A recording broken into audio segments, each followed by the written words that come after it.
فرمیندے نہ ہویا شام نہ لیا علی دیا نوحاں تے دیا جیڑی 70 قدم تے کھڑ گیا جے زمین اونچی ہو میں بھرا دا سجدہ ویکھاں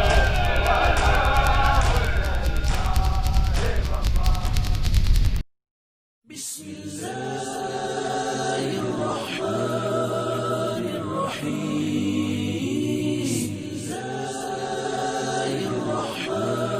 الرحمن الرحيم بسم الله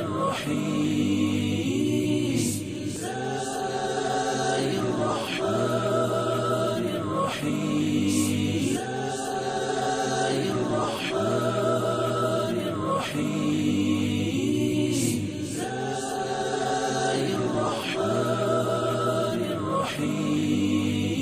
بسم الله الرحمن الرحيم.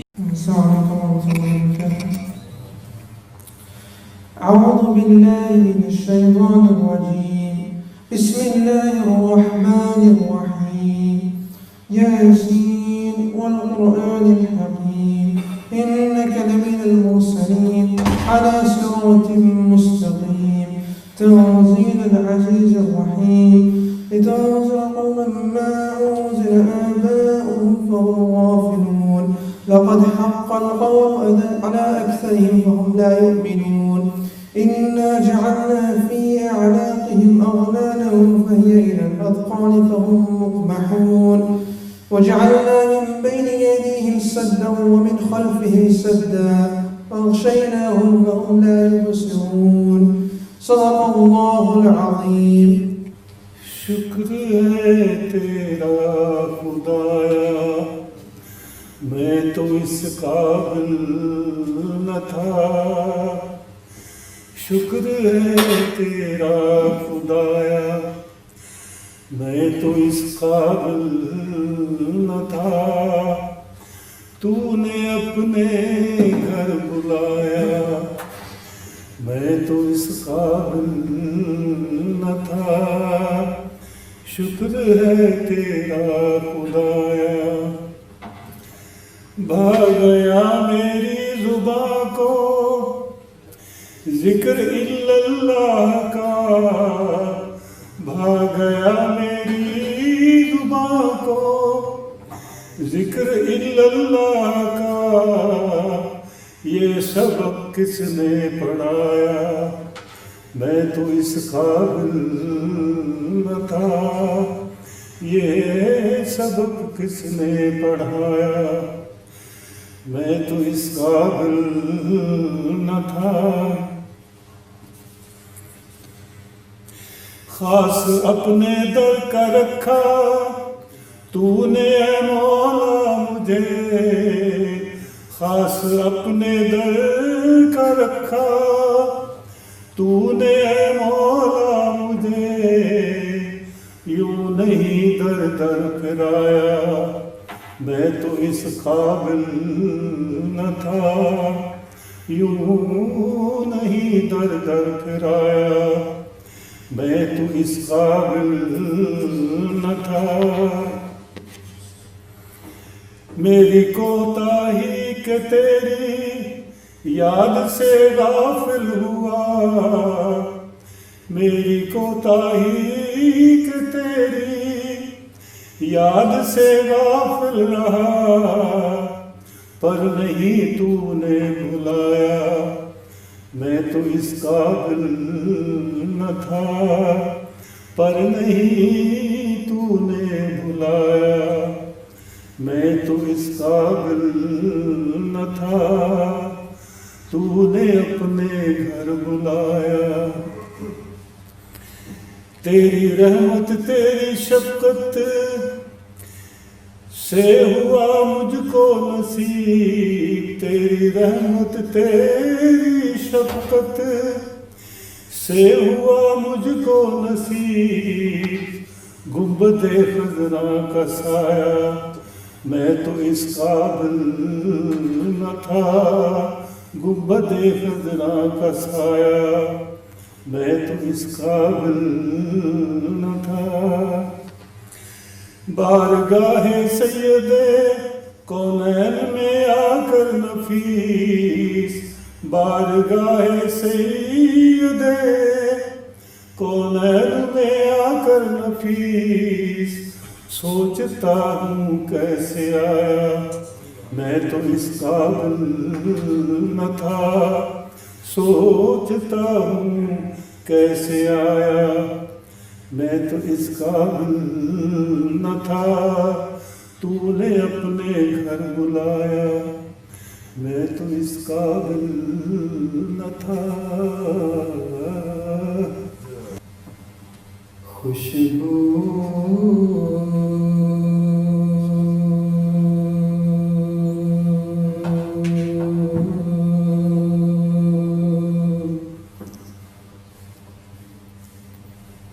ہے دو عالم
خیرات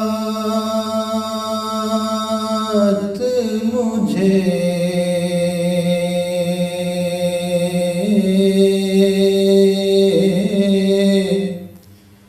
اپنی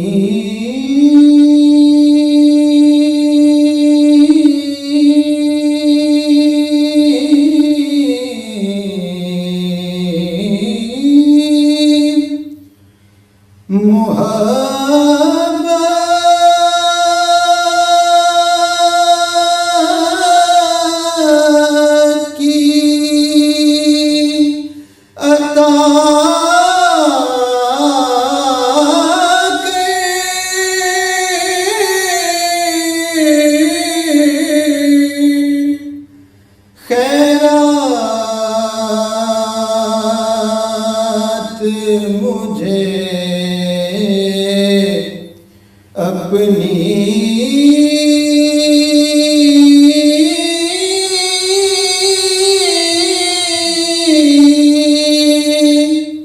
محبت کی عطا کر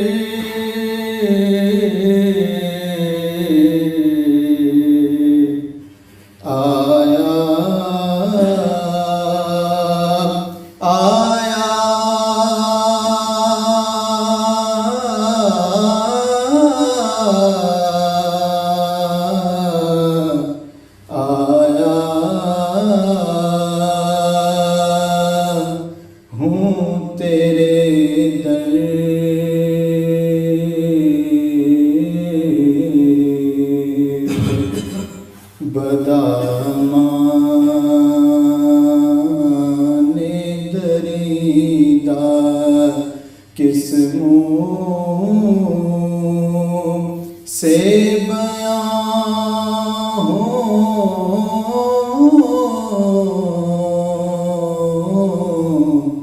کس منہ سے بیان تیرے اوصاف حمیدہ. الحمدللہ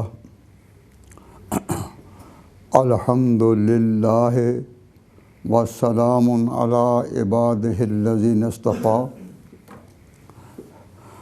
خصوصاً علی سید الرسل و خاتم الانبیاء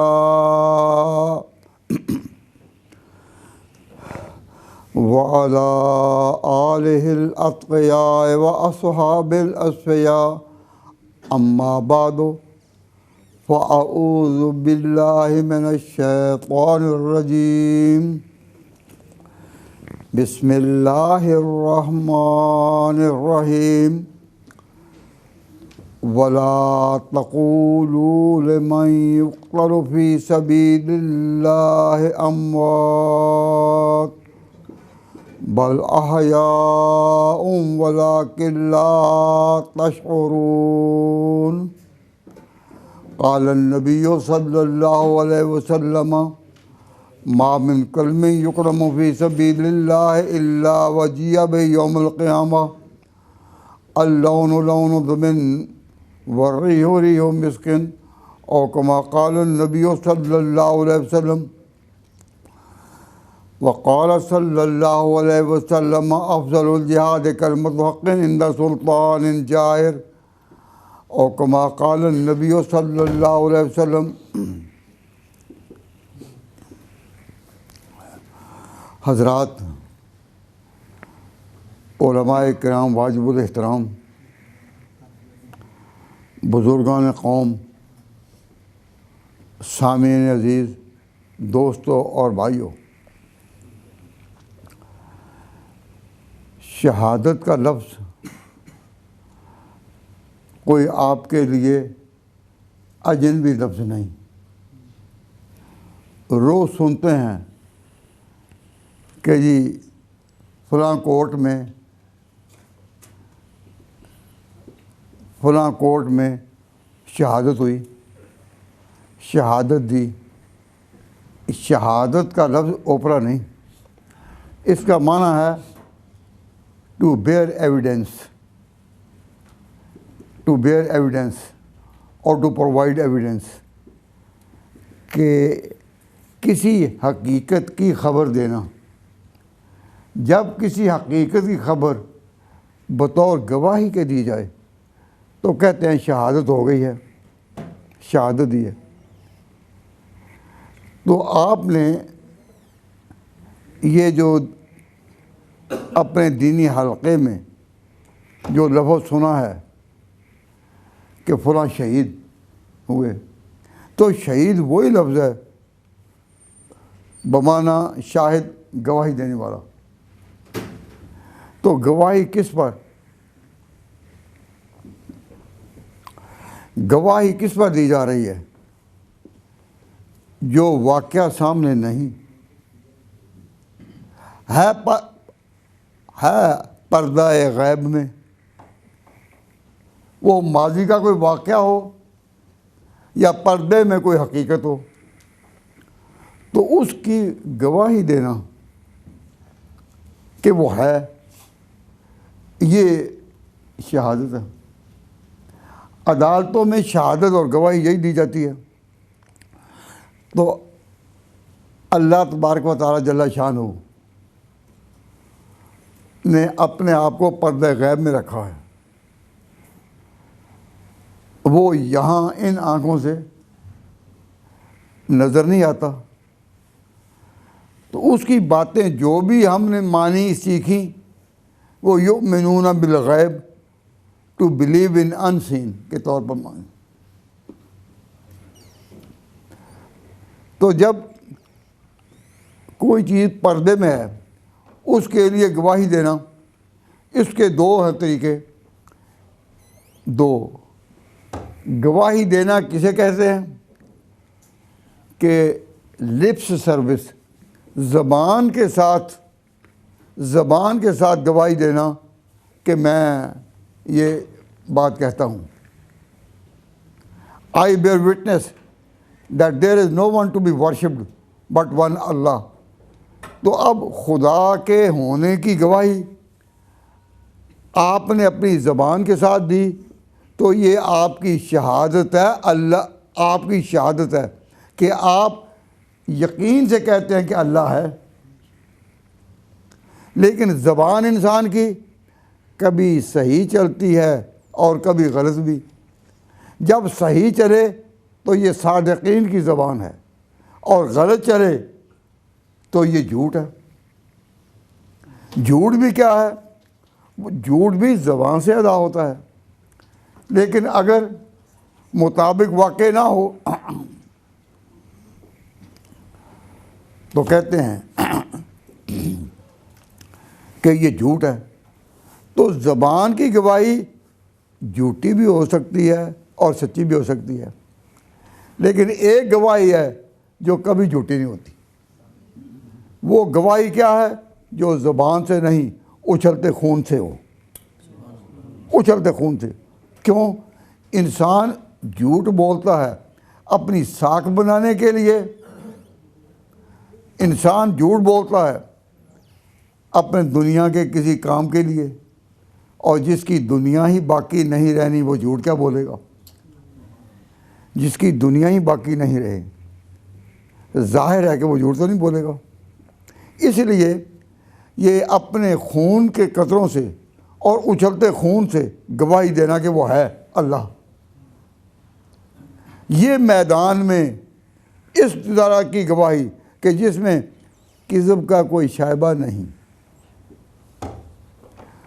اللہ تبارک و تعالیٰ نے جن کو اس گواہی کے لائق بنایا ان کو کہتے ہیں شہداء۔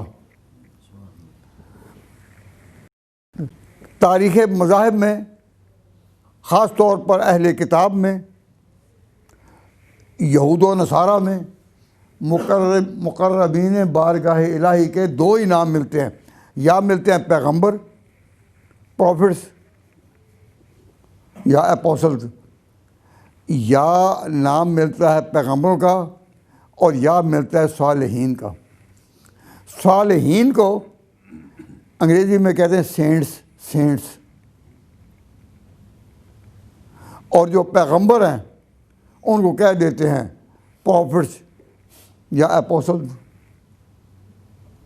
تو اہل کتاب کے مذہب کے دائروں میں مقربین الہی، خدا کے قریب جو لوگ ہیں، دو ہی نام ہیں، یا ہے پیغمبروں کا یا صالحین کا۔ اسلام نے جس طرح ایک مذہب کا دین کا خاکہ دیا جامع، تو اسلام نے کہا کہ پیغمبر بھی ہیں اور شہداء بھی ہیں اور صالحین بھی ہیں۔ اولئک هم الصدیقون والشہداء ولا تقولوا لمن یقتل فی سبیل اللہ اموات۔ تو جو شہداء ہیں ان کا نام اسلام میں ملتا ہے، پہلی تاریخوں میں نہیں ملتا۔ ہر مذہب نے جو تعارف کرایا اپنے عقیدے کے مطابق بارگین مقربین بارگاہ الہی کا، تو وہ یہی ہے کہ پیغمبر ہیں اور اولیاء ہیں، پروفٹس ہیں اور سینٹس ہیں۔ سینٹ کسے کہتے ہیں؟ اولیاء کو۔ اور سینٹ سے ایک لفظ اردو میں آپ نے 12 سنا ہوگا، سنت۔ کوئی بزرگ ہو نیک، تارک دنیا، تو اسے کہتے ہیں سنت۔ اور ہندی میں اسے کہتے ہیں سنت،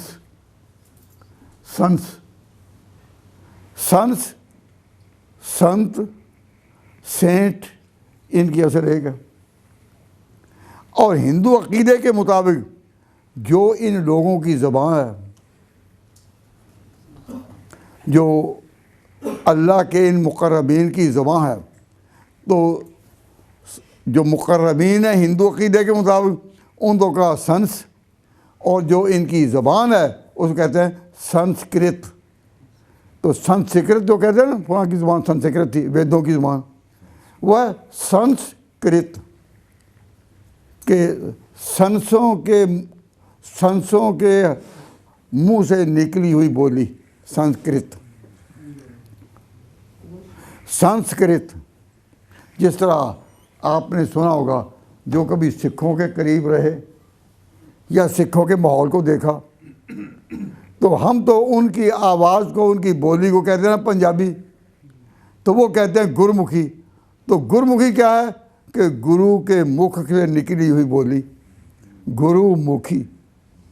کہ گرو کے مکھ کا معنی ماؤتھ اور منہ اور مکھ یہ ملتے جلتے لفظ ہیں. تو جو ان کے ہاں گرو کے منہ سے نکلی وہ ہوئی گرمکھی، اور جو سنس کے منہ سے بولی نکلی وہ گئی سنسکرت.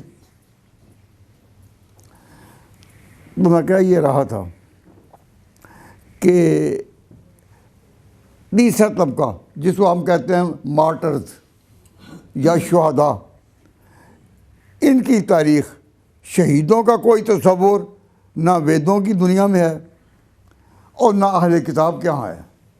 یہ تعارف کرایا صرف اسلام نے کہ تاریخ اسلام میں ایسے لوگ بھی ہیں جنہوں نے خدا کے ہونے پر اپنے خون سے گواہی دی، اچھتے خون سے گواہی دی. اب گواہی دو قسم کی میں نے عرض کیا کہ سچی بھی ہوتی ہے اور جھوٹی بھی.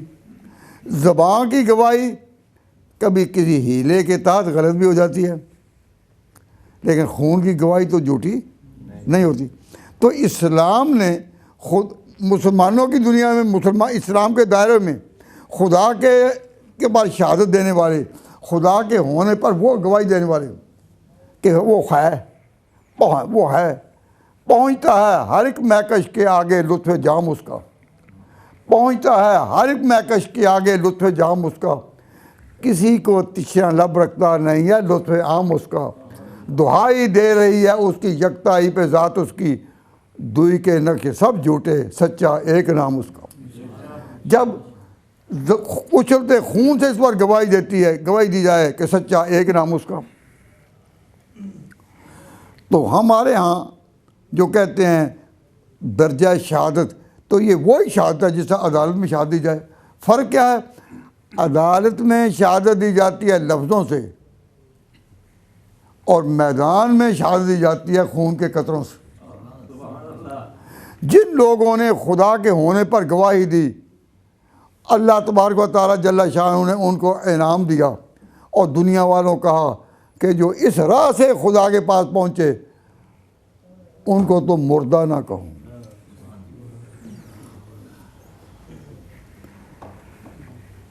ان کو مردہ نہ کہوں. لا تقولوا لمن یقتل فی سبیل اللہ اموات، ان کو مردہ نہ کہوں بلکہ وہ زندہ ہیں. تو کئی لوگ پوچھتے ہیں کہ وہ زندہ کیسے ہیں؟ ہم نے تو اپنے ہاتھوں ان کو دفن کیا. اپنے ہاتھوں ان کو دفن کیا. تو اگر وہ زندہ ہوتے تو زیر خاک سلائے جاتے. قرآن کہتا ہے تم ان کو مردہ نہ کہو، اور تجربہ کہتا ہے کہ ان کو دفن کیا گیا ہے. بتا اے عقل انسانی کوئی حل اس معاملے کا. نظر کچھ اور کہتی ہے، خبر کچھ اور کہتی ہے. نظر کیا ہے کہ ان کو دفن کیا گیا، دیکھتے ہیں کیا شہیدوں کی قبریں نہیں ہوتی؟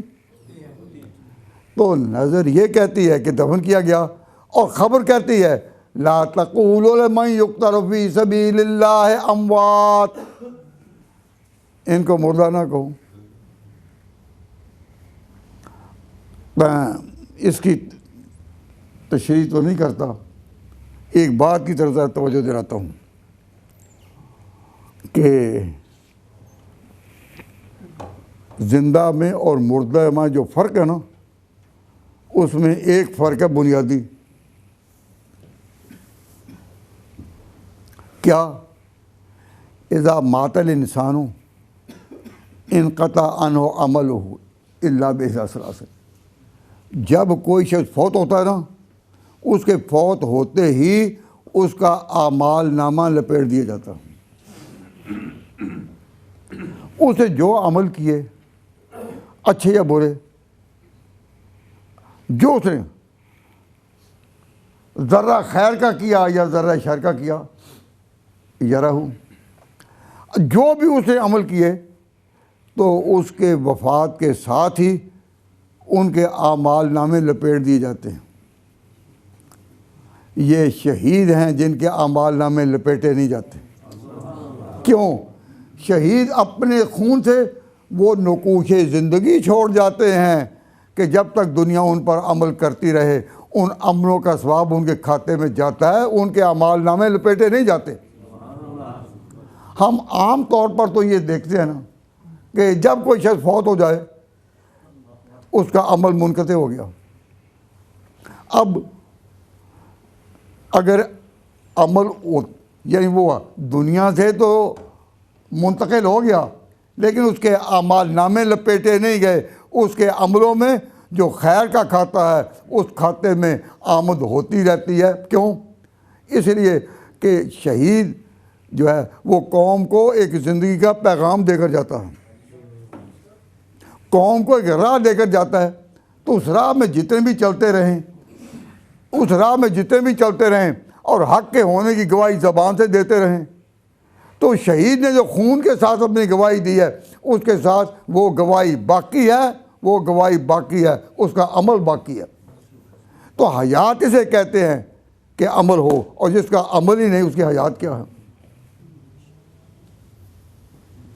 اللہ تعالیٰ حضور نے جب پیغمبروں کے بارے میں فرمایا الانبیاء احیاء, تو ساتھ ہی عمل بتایا فی قبورہم یصلون, ان کا عمل جاری ہے. تو حیات کا معنی معلوم ہوئے. تو ہم جب کہتے ہیں کہ لا تقولوا لمن یقتل فی سبیل اللہ اموات, کہ شہیدوں کو مردہ نہ کہو, تو لوگ کہتے ہیں ہمیں سمجھ نہیں آتی. ہم کہتے ہیں تمہیں کیا نہیں آتی, خدا نے پہلے کہہ دیا بلا کے لا تشعرون, کہ نہیں تم سمجھتے. تو ایمان تو ہے ہی کہ مانو شعور میں نہ بھی آئے تو, اور وہ بات ماننی کہ جو شعور میں آئے وہ بھی کوئی ماننا ہے,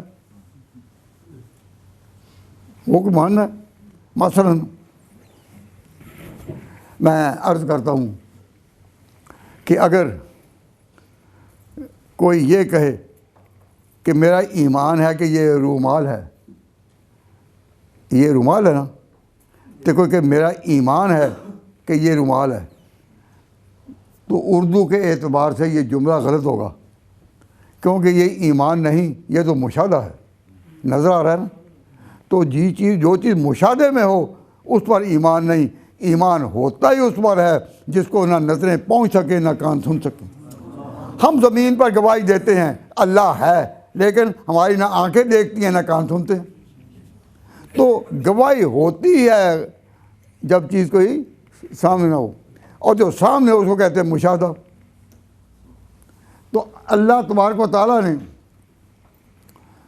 ارشاد فرمایا کہ جو لوگ اللہ کی راہ میں جان دیتے ہیں لمن یقتل, تو قتل تو وارد ہو گیا, جب قتل وارد ہو گیا تو وہ مقتول ہو گئے. لیکن پھر کہا لا تشعرون, کہ تم سمجھ نہیں ہیں زندہ. اب تم جب کہتے ہو کہ نہیں ہم نے تو خود ان کو قتل ہوتے دیکھا اور دفن ہوتے دیکھا, تو فرمایا لا تشعرون, کہ تمہارے شعور سے اوپر کی بات ہے. تو مومن ہے ہی وہ جو اللہ اور اس کے رسول کے کہنے پر بلا دیکھے ایمان لائے, پھر تو ایمان ہے. اس لیے ایمان کا لفظ پہلی دفعہ جب قرآن میں آیا سب سے پہلے تو ہمارا یؤمنون بالغیب, ایمان لاتے ہیں بن دیکھے, ایمان ہے یہ. اب آپ کی آنکھ صاف کہے کہ وہ قتل ہوئے اور دفن ہوئے, لیکن قرآن کی زبان میں عقیدہ رکھو کہ وہ زندہ ہیں.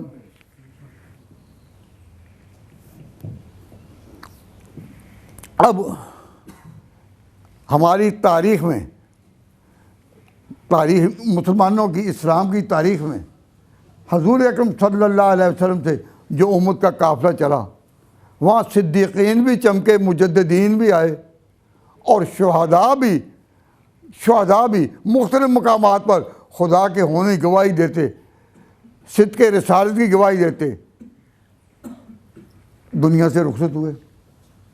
تو شہداء پھیلے ہوئے ہیں تاریخ میں, پہلی صدی میں, دوسری میں, تیسری میں, صحابہ میں. اور اس طرح میں چھوٹا سا خیال, ایک بات ذہن میں آئی, ایک صحابی جو کسی غزوہ میں زخمی ہوئے تھے, ان کا زخم تھا اور جب تھوڑا بہت علاج کیا گیا تو زخم مندمل ہو گیا،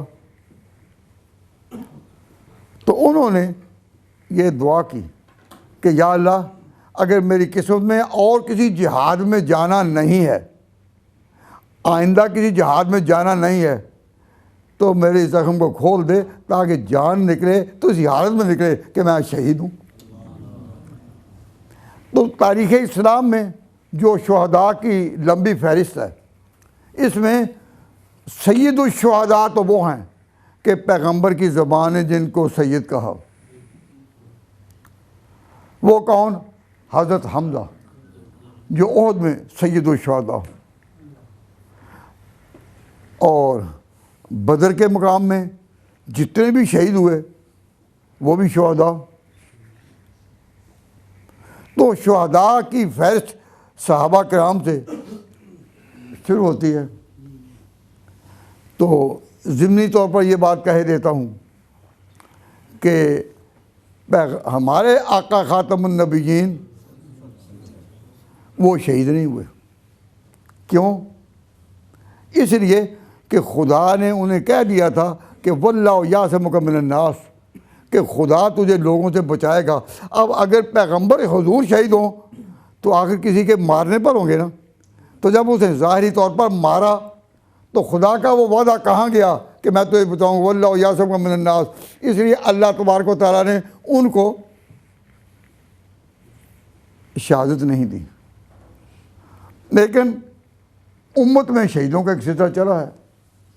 حضور کو شہادت نہیں دی تاکہ کوئی کہہ نہ سکے کہ میں نے پیغمبر کو گرا لیا۔ اتنی ظاہری طور پر بھی یہ تقریم میں رسالت اس درجے میں باقی رہی، اس طرح کہ کوئی کہہ نہ سکے۔ یہ پیغمبر کی شان ہے نا۔ اور حضرت ابوبکر صدیق رضی اللہ تعالیٰ عنہ تو اس طرح حضور کے ساتھ چلے جس طرح اصل کے ساتھ سایہ چلتا ہے۔ اصل کے ساتھ سایہ چلتا ہے نا۔ تو صدیق اکبر تو بالکل اسی طرح، حضور بھی شہید نہیں، صدیق بھی شہید نہیں۔ حضور کی زبان سے خدا کے کہنے پر نکلا تھا، غار میں تھے دونوں، تو حضور نے کہا تھا لا تحزن ان اللہ معنا، خدا ہمارے ساتھ ہے۔ اس نے کہا جس طرح میرے ساتھ ہے تیرے ساتھ، تو میرے ساتھ ہے، ان اللہ معنا۔ اب وہ بھی شہید نہیں اور وہ بھی شہید نہیں، لیکن اللہ تعالیٰ نے ان کو شہادت دی، دونوں کو کسی اور طرح دے دی، مرتبہ دے دیا، لیکن اس طرح نہیں دی کہ کوئی کافر کہہ سکے میں نے گرایا۔ مثلا نبی پاک صلی اللہ علیہ وسلم کو ایک یہودیہ نے زہر والا گوشت جو تھا نا وہ دھوکے سے کھلا دیا، ارادہ قتل سے۔ تو اللہ تبارک و تعالیٰ نے اس کو اثر نہیں دیا، یعنی حضور اکرم صلی اللہ علیہ وسلم پر اس زہر کے اثرات جو تھے نا وہ رک گئے، تاکہ وہ یہ نہ کہہ سکے میں نے پیغمبر کو مار دیا۔ قصہ ختم۔ لیکن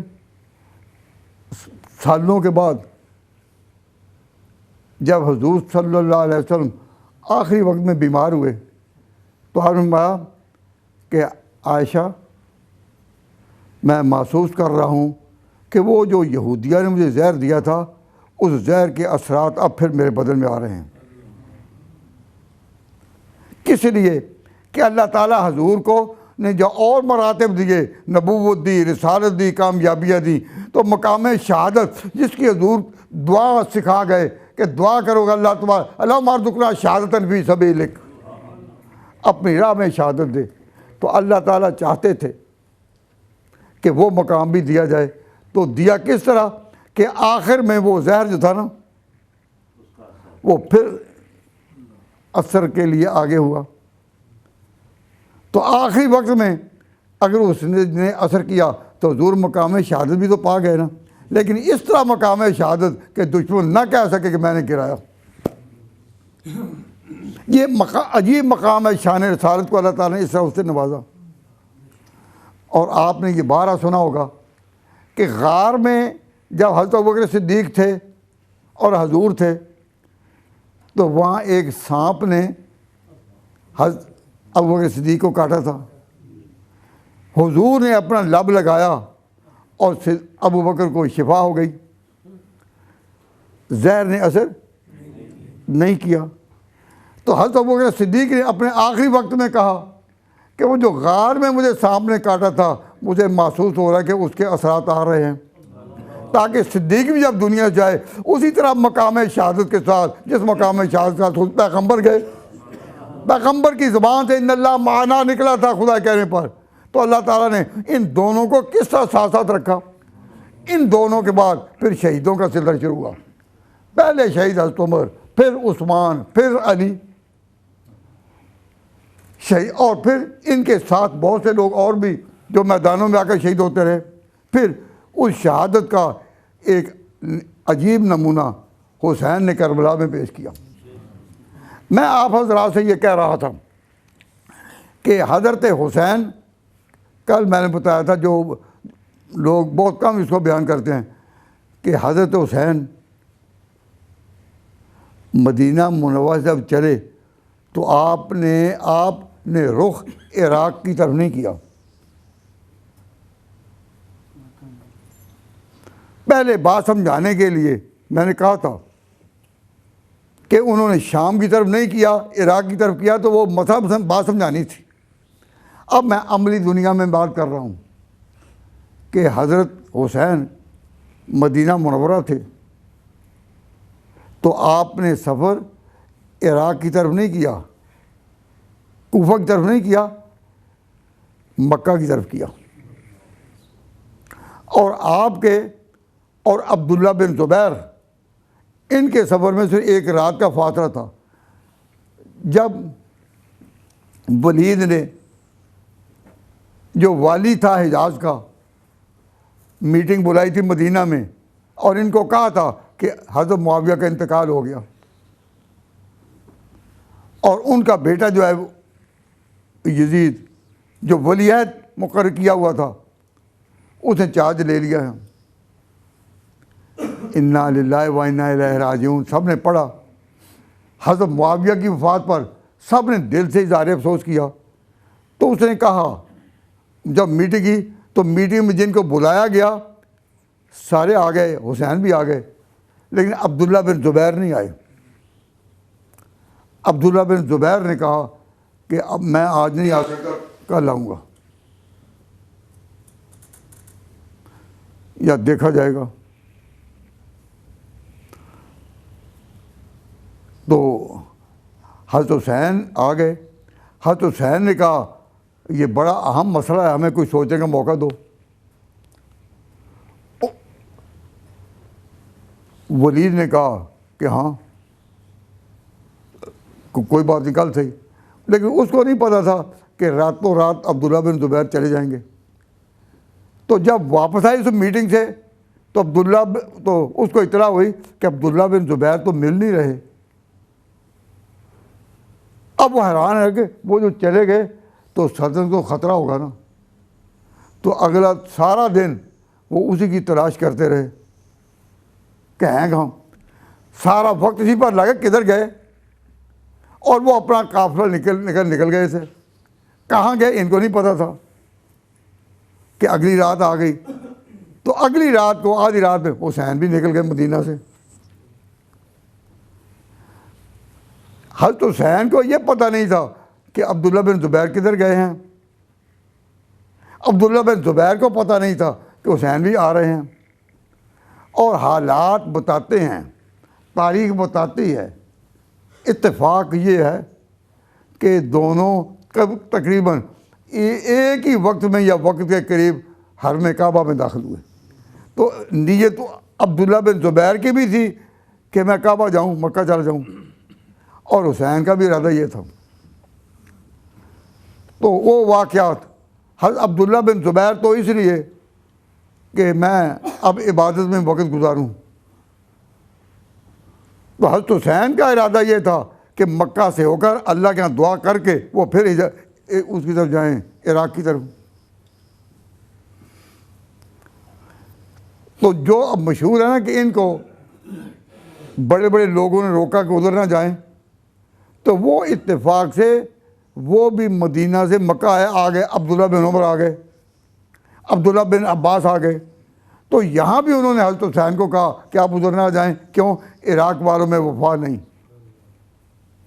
عراق والوں میں وفا نہیں، وہ آپ کو خراب کریں گے، آپ کو سیاست میں لائیں گے. تو یہیں رہیں، اللہ کی بات کرتے کرتے زندگی گزاریں مکہ میں، خانہ کعبہ میں. حرم کعبہ سے بہتر کون جگہ ہو سکتی ہے؟ انہوں نے روکا بھی، لیکن حضرت حسین جو تھے ان کو ان خطوں پر اعتماد تھا. تو انہوں نے کہا نہیں میں چلتا ہوں. اب وہ کعبہ سے مکہ سے چلتے ہیں، اور اب ان کا رخ جو ہے وہ عراق کی طرف ہے. لیکن اس وقت سڑکیں اتنی پکی نہیں اس طرح تھیں، اور نہ کوئی یہ تھا کہ مین رستے سے کوئی معروف. جس سے اب ہمارے یہاں کہیں لندن جانا ہے تو M6 سے جانا ہے یا M1 پر جانا ہے. اس طرح اس وقت تو رستے نہیں تھے. تو تمام صحراؤں میں ادھر سے گزریں ادھر سے گزریں. اس وقت کا جو زمانہ تھا اس کے مطابق آدمی کو پکڑنا پیچھے بڑا مشکل ہو گیا. سڑکوں سے جانے والوں کو پکڑا جا سکتا ہے، لیکن جب سڑکیں ہی نہیں، جنگل ہیں سارے. اب حضرت حسین کا قافلہ جو چلا عراق کی طرف، تو کوئی سڑکیں مڑکے نمایاں کوئی نہیں تھی دیکھے جو آرام سے وہ پہنچ سکتے.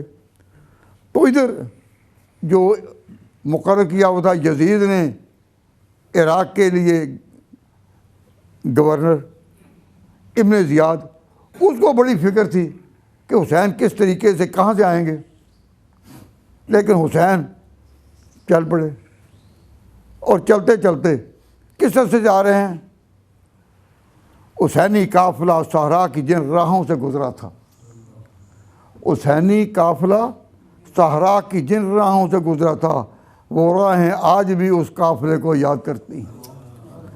تاریخ میں ان کے نقوش کیا ہیں؟ اس طرح جانیے کہ جب آ رہے تھے تو رستے میں صراف کا ایک مقام ہے، ایک گاؤں. صراف کے مقام پر جب حسین پہنچے تو ابن زیاد کے جو کارندے تھے، جو مقرر کیے ہوتے کہ وہ کدھر جاتے ہیں، ان میں سے انہوں نے پہلا قافلہ حکومت کی طرف سے وہ حر بن عبید تمیمی کو 1000 فوجی دے کر بھیجا گیا تھا کہ تو نے ان کو روکنا ہے. تو حر بن عبید تمیمی صراف کے مقام پر حضرت حسین کے سامنے آ گیا. اب یہاں سے تقابل شروع ہوتا ہے کہ کس طرح سامنے ہوا. اور اتفاق ایسا یہ کہ یہ جو حر تھا یہ بھی عراقی تھا، اور جو خطوط امام حسین کو لکھے گئے تھے مدینہ منورہ میں، بلکہ امیر معاویہ کے آخری دنوں میں لکھے گئے تھے، ان خطوط میں خط اس کا بھی تھا کہ آپ ادھر آئیں. تو سامنے آیا حضرت حسین کو خط یاد آ گیا اور کہا حر تم نے خط نہیں لکھا تھا، اور تم نے کیا خود نہیں مجھے بلایا؟ اور اگر اب تم نے رائے بدل دی ہے، اگر تم نے خود رائے بدل دی ہے تو میں بھی رائے بدلتا ہوں، مجھے مدینہ واپس جانے دو. حر کو خیال تھا کہ اگر میں نے جانے دیا تو ابن زیاد کیا کہے گا، کیونکہ میں تو ملازم ہوں نا، میری جاب جائے گی. تو اس نے کہا کہ میں آگے ہو گیا کہ میں جانے نہیں دوں گا. تو حضرت حسین نے شمال کی طرف رخ کیا کہ میں قادسیہ چلا جاؤں. تو جب وہ قادسیہ جانے کے لیے چلے تو ابھی رستے میں ہی تھے، قادسیہ پہنچنے والے تھے کہ ان کو رستے میں پتہ چلا کہ قادسیہ میں عمرو ابن سعد ابن زیاد کا نمائندہ وہ آگے ایک فوج لے کر آیا ہوا ہے. تو پھر انہوں نے قادسیہ پہنچنے سے پہلے ہی اپنا رخ بدل لیا اور قادسیہ سے تقریباً 10 میل کے فاصلے پر کربلا ہے. تو حضرت حسین نے اب ادھر رخ کر لیا اور تھکے ہوئے تھے. سچ ہے کہ خاک جو ہے، سچ ہے کہ خاک کھینچتی ہے اپنی خاک کو. کارکنان قضاء و قدر کے ہاں پہلے سے یہ تھا کہ کربلا ہی میں آئیں گے. تو حضرت حسین کربلا میں ادھر عمرو ابن سعد کو جو قادسیہ میں تھا، انہوں نے کہا وہ تو قادسیہ انہوں نے آنا تھا، قادسیہ پہنچے نہیں. تو اگلے دن تلاش کرتا کرتا وہ بھی پیچھے مڑا تو وہ بھی کربلا آ گیا. جب کربلا میں آ گیا تو آتے ہی حضرت حسین کا جو قافلہ تھا نا اس کے سامنے ہوا اور حضرت حسین کو آواز دی. جب وہ سامنے آئے تو کہا کہ ہمیں گورنر ابن زیاد نے بھیجا ہے اور ہم اس کی طرف سے مامور ہیں. لیکن باقاعدہ السلام علیکم کہی اور بڑے احترام سے بولا کہ ہمیں اس نے بھیجا ہے اور ہم ایک سرکاری حیثیت میں آئے ہیں. ہمیں انہوں نے کہا ہے کہ ان کو روکو، ابن زیاد نے، یا میرے پیس لے آؤ. اس نے حضرت حسین کو کہا کہ آپ بتائیں کہ ہم تو مامور ہیں، ہم تو لے کر ہی جائیں گے. تو حضرت حسین نے کہا کس کو؟ عمرو بن سعد کو، کہ میری 3 تجویزیں ہیں کہ اگر آپ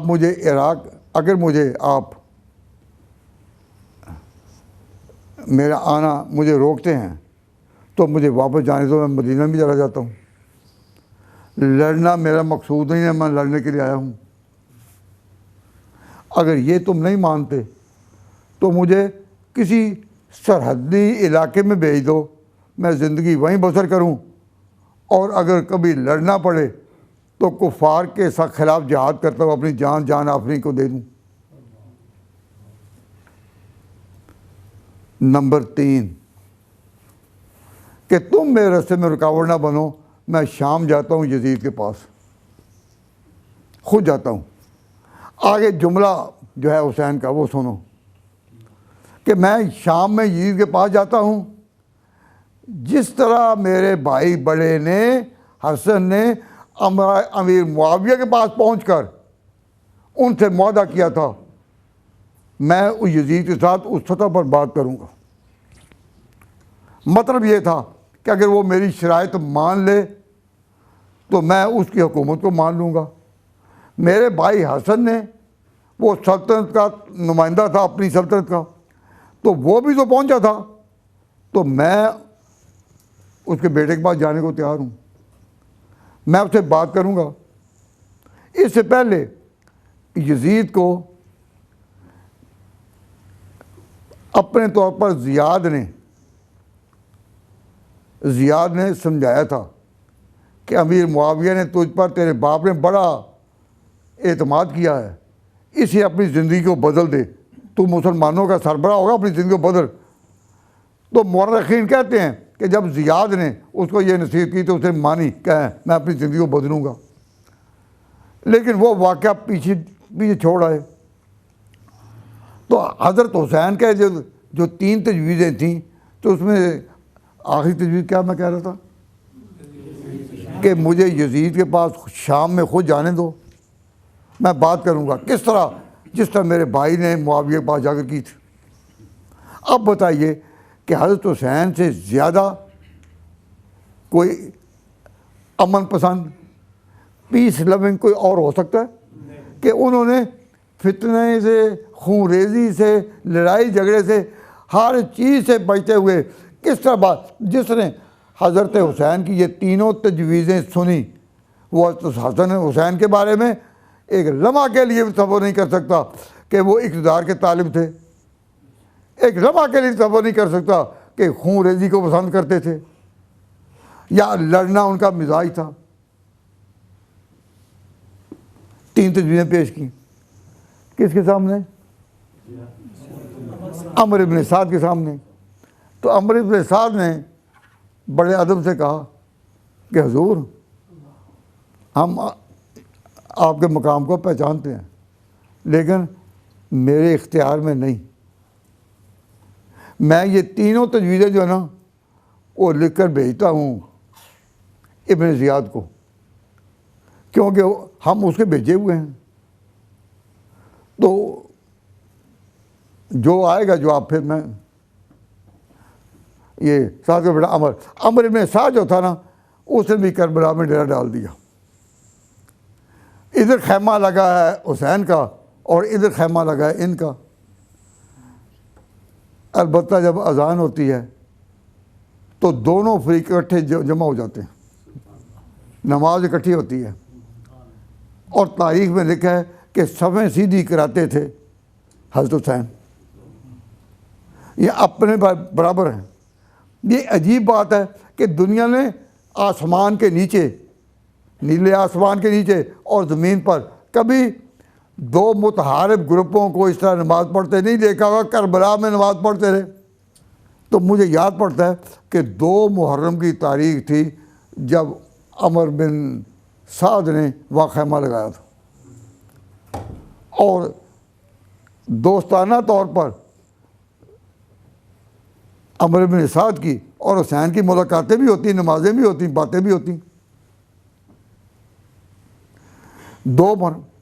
اب یہ خبریں ابن زیاد کو بھی پہنچ رہی تھی کہ نہیں؟ ابن زیاد کون تھا؟ وہ بھی انسان تھا، اس کو وہم ہوا کہ یہ دونوں مل ہی نہ جائیں، ایک ہی جگہ انہوں خیمے لگائے ہوئے ہیں۔ تو یہ سیاستدان ہوتے بڑے محتاط ہیں۔ تو ابن زیاد نے اپنی طرف سے عمر بن سعد پر بھی کوئی جس طرح CID جو کہتے ہیں آدمی مقرر کر دیے کہ دیکھو کہ میری تو نہیں جائیں گے دونوں۔ اور یہ عمر جو تھا، یہ سعد بن ابی وقاص جو اس وقت ایران کے مقابلے میں سپہ سالار مشہور بہت درجے کا، اس کا بیٹا تھا۔ تو ان کے سامنے جب عمر بن سعد کے سامنے جب حضرت حسین نے تجویزیں پیش کی تھیں، تو جو تھا عمر وہ بڑا خوش ہو گیا کہ اب خون ریزی نہیں ہوگی، اب تو یہ ایسی باتیں حسین نے کی ہیں کہ کچھ سے کوئی تو منظور ہوں گی نا، تو بڑا خوش تھا۔ یہ تجویزیں جب ابن زیاد کے پاس آئیں تو ابن زیاد بھی بڑا خوش ہو گیا کہ ہم جو کہتے تھے کہ معاویہ کی وفات کے بعد مسلمانوں میں انتشار بڑھے گا، یہ ہوگا، خون ریزی ہوگی، تو خدا کا شکر ہے کہ حسین نے جو باتیں کی اس سے معلوم ہوتا ہے خون ریزی نہیں ہوگی۔ تو عمر بن سعد بھی خوش تھا، اور اس کو بھیجنے والا جو گورنر تھا وہ بھی خوش تھا۔ یہ خوشی کا اظہار کر رہے تھے کہ وہیں موقع پر شمر بھی تھا ابن زیاد کے پاس۔ اس نے کہا ابن زیاد کو مدد کرتے ہوئے، دیکھنا یہ موقع پھر نہیں آئے گا، اس وقت حسین تمہارے قابو میں ہے، تو اگر وہ چلے گئے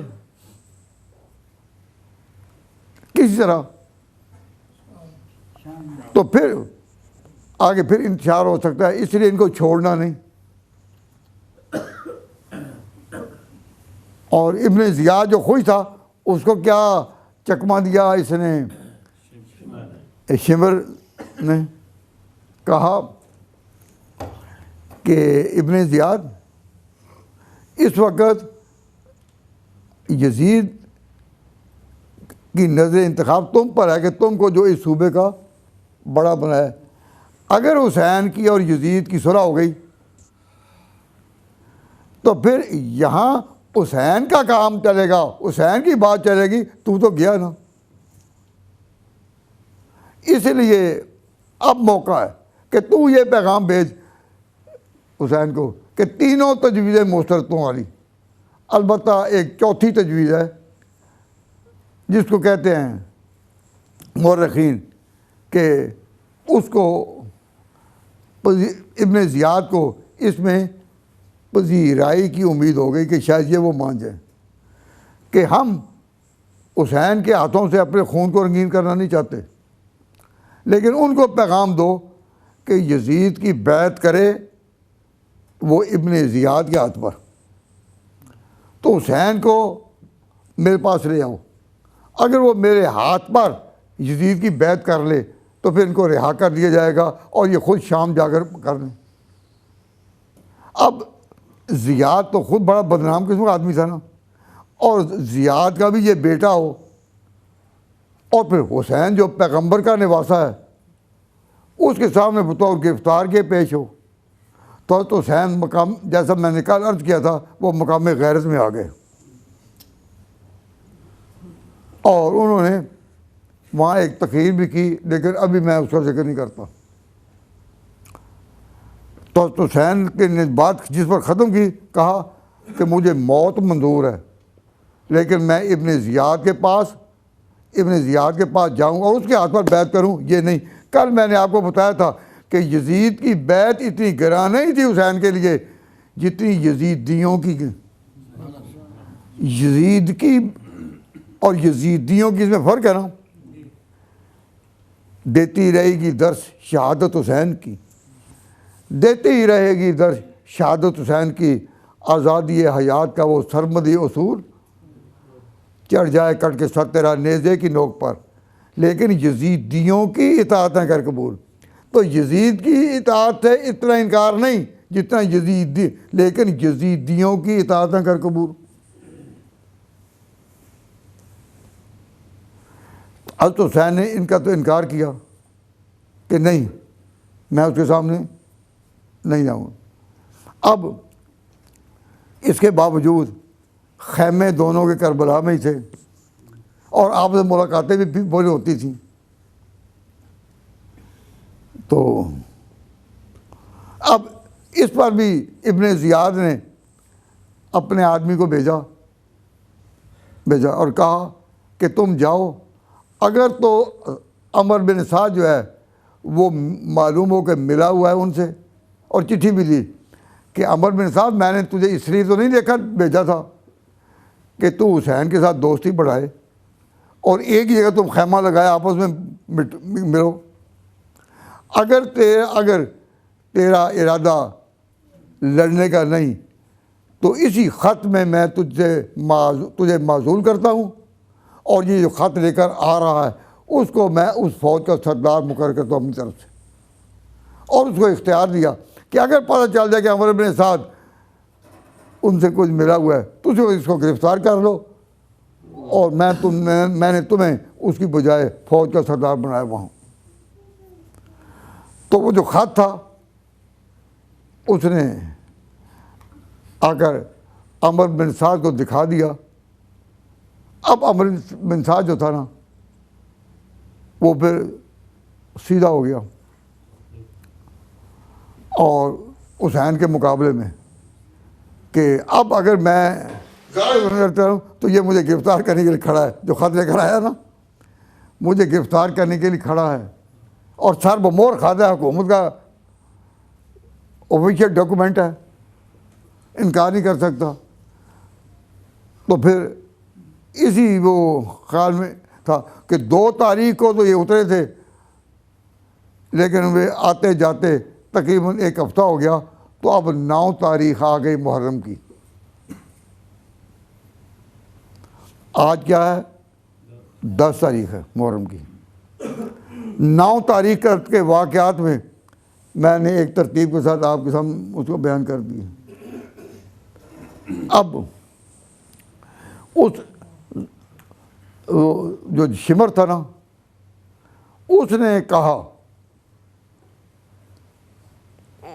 کہا تھا ابن زیاد کو کہ میں حسین کے ساتھ لڑنے اور قاطعانہ حملے کے لیے بالکل تیار ہوں، لیکن میری ایک شرط ہے کہ میرے 4 بھانجے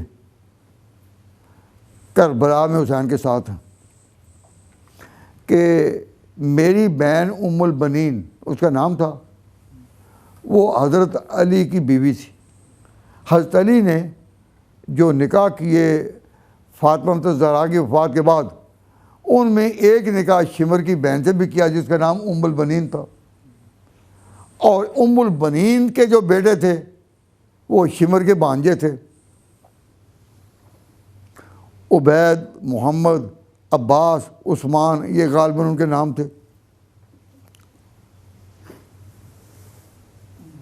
تو شمر نے ابن زیاد کو کہا کہ میں حملے کے لیے تیار ہوں آگے، لیکن تو ایک سرکاری تحریر کہ کربلا میں حسین کے ساتھیوں پر جب ہمارا قبضہ ہو تو ان 4 کی جان بخشی کی، ان کو امن سے ان کی جان خطرے میں جانے کے بغیر ان کو وہاں سے نکالا جائے گا۔ ابن زیاد نے لکھ کر بھیج دیا کہ ان 4 کو قیدی نہ بنایا جائے، نہ قتل کیا جائے، ہم امان دیتے ہیں۔ تو وہ چٹھی شمر کو پہنچ گئی۔ یہ ذرا وقت پہنے ہوئے لڑائی کے لیے، اب اس بدقسمت کی ایک نصیب میں اپنے ہاتھوں کو حسین کے خون سے رنگین کرنا مقدر تھا۔ اس نے آ کر اعلان کیا کہ کربلا میں یہ جو 4 میرے بھانجے ہیں وہ باہر نکل آئیں، ان کے لیے میں امان کا اعلان کرتا ہوں، اور پھر قافلے پر حملہ کرتے ہیں، ہم لڑائی ہوگی۔ قافلے میں بھی کوئی تھوڑے نہیں، 72 نفوذ تھے، 72 نفوذ، عورتوں بچوں کو نکالے تو تھوڑے ہو جائیں گے، لیکن 72 نفوذ تھے کہ چاروں آ جائیں۔ وہ چاروں جو ہیں وہ آ گئے، تو انہوں نے کہا ہمیں تمہاری امان کی ضرورت نہیں، ہم اللہ کی امان میں جائیں گے۔ ہم اپنے بھائی حسین کے ساتھ نکلے ہیں اور اس کے ساتھ ہی یہاں مریں گے، جو ان پر گزرے گی۔ اپنے ماموں کو انہوں نے یہ جواب دیا کہ ہم ساتھ ہیں۔ اتنے میں کوئی عصر کا ٹائم ہو گیا، 9 تاریخ ہے اور عصر کا ٹائم ہو گیا، اور پھر عربوں کی روایات ہے کہ رات کو لڑتے نہیں تھے۔ تو حضرت حسین نے کہا اب پھر مجھے سوچنے کا موقع دو۔ ان کا اب موقع نہیں، کہ اتنے میں سورج غروب ہونے کے قریب پہنچا۔ اب یہ مجبوری عرب کے رواج کے مطابق تھی کہ 9 محرم سے 10 محرم آگے ہوں۔ اس رات یہ رات آئی ہے، یہ کربلا کے جو مسافر تھے اس پر اس رات پانی بند کیا گیا۔ ابن زیاد نے کہا کہ اس قافلے کو پانی بھی یہ نہ لے سکیں، اور اتفاق سے کہ دن کے وقت انہوں نے اپنے خیمے میں پانی پہنچایا نہیں تھا، اور یہ وہ وقت تھا کہ علی اصغر بھی پانی کے لیے ترس رہا تھا۔ اسی میں دوران میں حضرت حسین کا بیٹا زین العابدین وہ بیمار تھا، اس کے ساتھ اس کی بہن بھی تھی ایک ام کلثوم نامی، دونوں ایک خیمے میں تھے اور اچھی سیانی عمر تھی، آپس میں بات کر رہے ہیں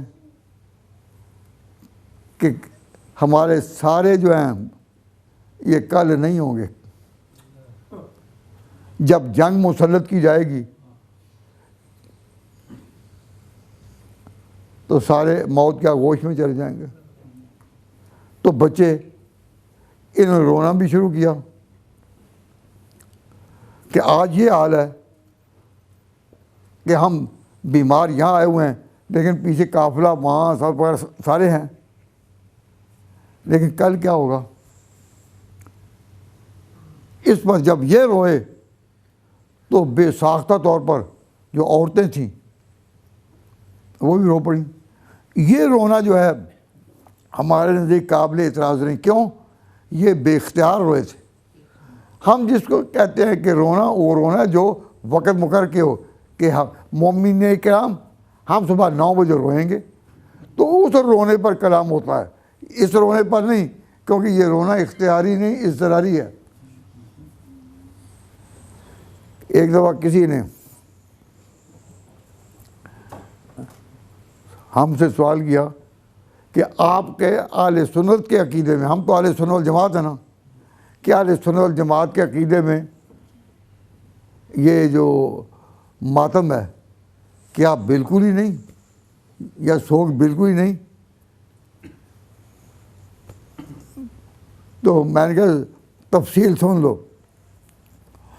کہ ماتم ہو اختیاری، اضطراری نہ ہو۔